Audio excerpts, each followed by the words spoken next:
And she goes, oh yeah, I got it. I ripped it up. You're nothing but a little. And that was that moment for me that was like, okay.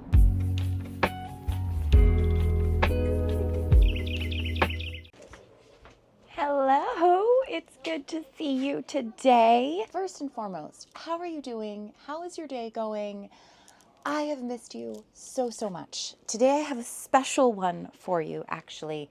We are talking and driving. We got a travel day, and I thought it would be cool if we could share some space in the car and talk about boundaries. What are they? How do we set them? And more importantly, what do we do when people we love don't respect our boundaries? Yeah, it's going to be a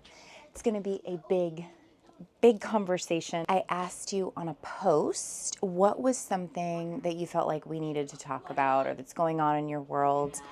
And boundaries came up quite a few times. So we're going to be talking about that. First, I need to show you my outfit. This is that t-shirt dress. Remember a while ago, I got my quarterly Cantha Base stuff in, and this t-shirt dress was in it. I have only worn it a few times, and today I just wanted to be comfy. I've got some little shorts underneath it, my earth runners on my feet for some grounding. This is what I'm wearing today. I changed like 3 times. This is my third outfit I've had on, and I feel like this one's super comfy. But the spot at the end of this video, I'll show you where we land, and it's a pretty epic spot. But right now, I need to gather my things, and you and I need to get in the Jeep. As you can see, we are on the road, on the move. We've got an hour and 45-ish, no, an hour and 25 minutes to get to our destination for the day. And you and I are going to spend some time talking about boundaries. So let me just jump right in with this story. I got treated really poorly for most of my life, right, by my parents. And after the accident, you know, that's a huge life shift for you. There's a lot of trauma there. So after we have the accident, you know, I want to make amends. I want to extend an olive branch. I decide that I'm going to write my parents a letter. I'm going to write them a letter, and I'm going to apologize for all of the things that I could have done differently. Not really calling them out on anything that they've done, but just apologizing for the things that I could have done better. So I write this 4 or 5 page letter, and at the end of this letter, I write, you know, your grandkids would love to get to know you. At the light, turn right onto White Lake Road. And so I left it at that. I decided to mail it, and whatever happened, happened. And the universe was going to take care of it either way. So I don't hear from them. It's about 2 years later, and I still talk to my maternal grandmother. I love her, my Nan. She, some of the fondest memories I have of my childhood, good memories, are with her. She had broke her tailbone and was in the hospital. And while she was in the hospital, I talked to her, and she's like, hey, I'm getting out on this day. Do you think you could bring the kids by to see me? And I was like, absolutely I can. So I had my grooming salon at this time, and we had Molly and Ben and Eli, and they were with me. I forget what Kyle was doing, but Kyle wasn't going with me this particular day. So in the evening after work, I load all the kids up in the car, and we head over to my Nan's house. Well, there was a strange car in the driveway I didn't recognize, and so I didn't really think anything of it. I just thought somebody was visiting my Nan. Well, I go inside and quickly realize that my mother is in a walker, and she's sitting at my Nan's dining room table. So the kids bebop in like they always do because they're just comfortable at Nan's house. They go grab their toys or whatever. And my mother looks at me. She immediately stands up, gets in her walker, walks past me, and as she's passing by, she goes, Jennifer, and then walks out the door. Okay, fine, cool. So I go on about talking to Nan, and about 10-15 minutes later, one of the kids comes in and asks if I could grab their iPad. They wanted to show Nan something, and their iPad was in the car. So I'm like, yeah, no problem. So I go outside. Well, my mother is out there talking with my uncle, and something comes over me. All right, something comes over me. I don't know what it was, but I walked up to my mother and I said, I wrote you a letter a few years ago, and I apologize for everything I could have done differently. What, did you get it? What happened? And she looks me square in the eye and she goes, oh yeah, I got it. I ripped it up. You're nothing but a little. And that was that moment for me that was like, okay, nothing I ever do is going to amount to anything to this woman. This woman does not like me, does not love me. She just called her own daughter a despicable word after I wrote an apology letter. It was in that moment that I knew nothing was ever going to come of a relationship with me and my mother. To this day, that is the last interaction in the physical sense that I had with my mother. Boundaries needed to be made with my mother, and boundaries was a hard thing to do because you want your mom to love you. You want your mom to just show you empathy and kindness and care. And from about the age of 17 onward, so for over 20 years, I really did have to raise myself. I didn't have a mother. And I tried to make amends with her on many occasions. And it's never really amounted to anything. And so that's why I had to cut her off and go no contact, because my life is better without her in it. She's not on a conscious healing journey. She's not ready to accept the things that she has done. And so I want to talk about boundaries today, putting in those boundaries, because within the last year, I've finally learned how to advocate for myself. And here's the thing though, advocating for yourself is challenging. Advocating for yourself hurts. Advocating for yourself is lonely. And I can tell you from experience, it is one of the most freeing and amazing feelings I've ever had. It feels like true freedom when I learned the word no. For the life that I had living at my house and with my parents, that was pretty much what it was. It was you either went along with what my mother said, you walked on eggshells. There was no such thing as having boundaries with my mother. All the times that, I was told that I was the problem and I'm too sensitive and I need to get over it and that's not what they meant. And never recognizing my experience. Not one time. And it was always me that was like, oh, well, I need to change. Oh, I need to be different. Oh, I need to not make this person mad. Like with my mom, I need to not make her mad. I need to walk on eggshells. For the majority of it, I have walked on eggshells to keep people feeling okay and not upset. And that was hard all those years to do that. And so what does setting boundaries look like, right? Well, now what it looks like is if Kyle says something in a trigger or in an emotion, I stay calm, because it's up to me to find the calm in all of this. Because when your partner or your child or your mother or whoever is triggered, they're not going to be able to see your point of view. They're just not. And so autonomy is very much an individual journey.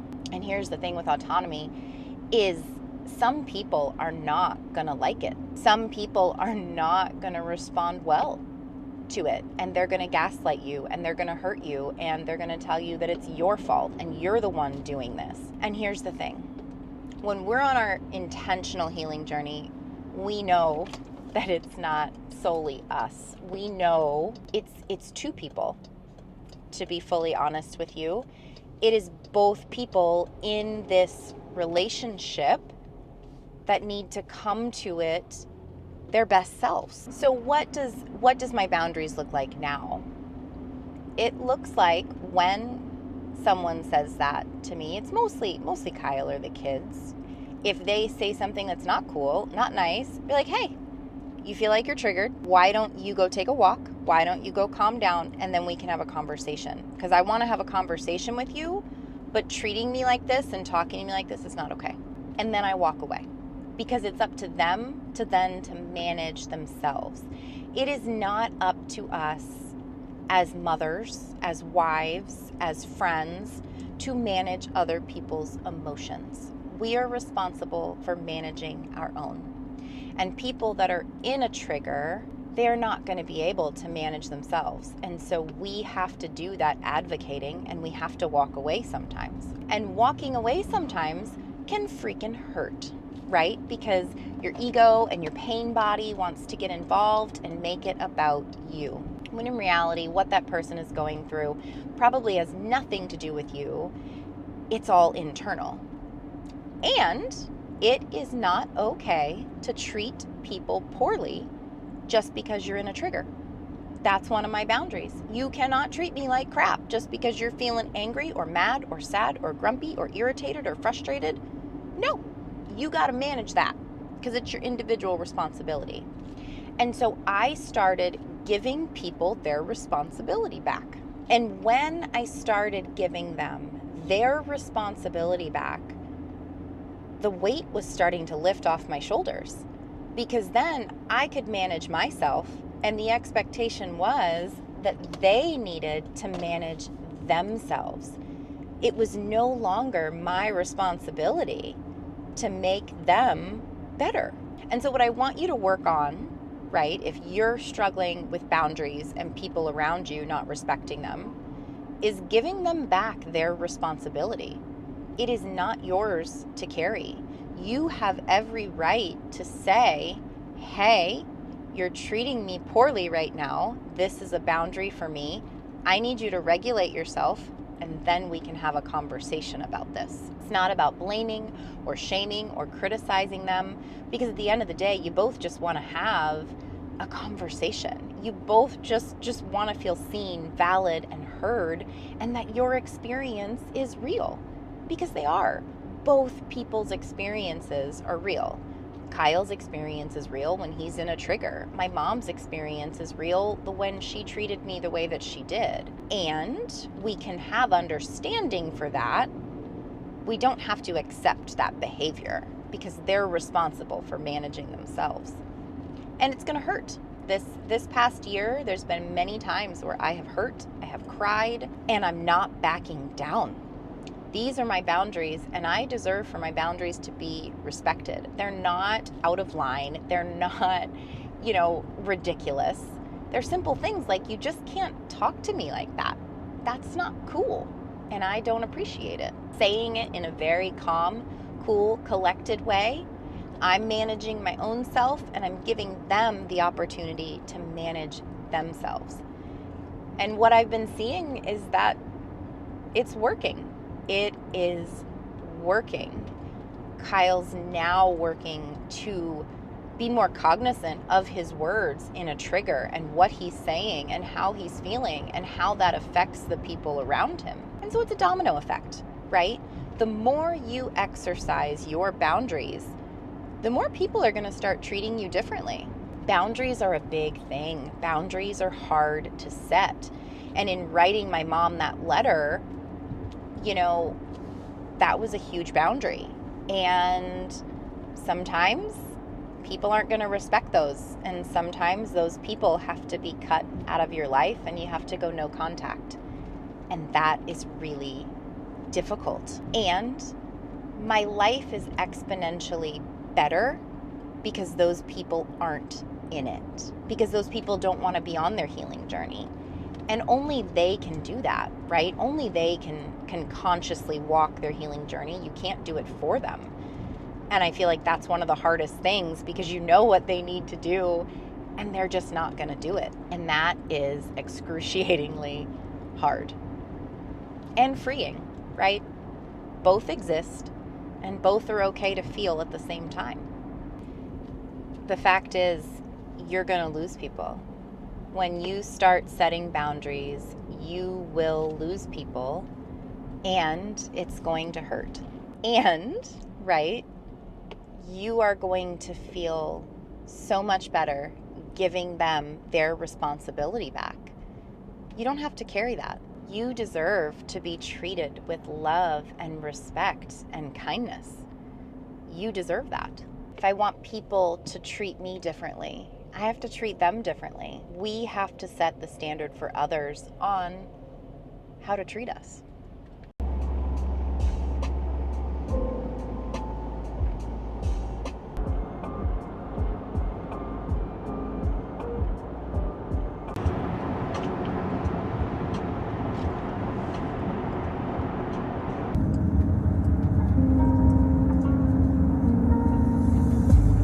We made it to our camping spot, and now we're gonna go take a look down by the water, and I'm gonna kind of wrap this up.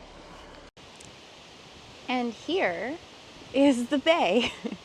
I'm not entirely sure where I'm supposed to go, but it's around here somewhere. That being said, we will explore it in a different video with another topic that we are talking about. Today was tough. Boundaries are hard thing, a difficult conversation to have, and they're a much needed one in order for our own individual light, love, happiness, for our mental well-being.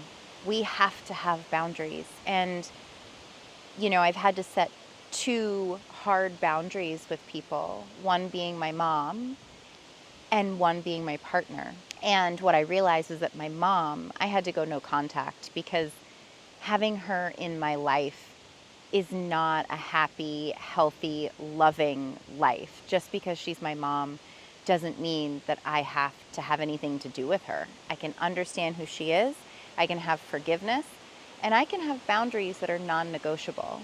And that boundary is my mother is not allowed in my life. With my partner, it's a little different, because we're continually working to have a healthy relationship, free from blame, shame, criticism, gaslighting, all of those low vibrational things. And so as long as my partner continues to respect my boundaries and I respect his, we do all right.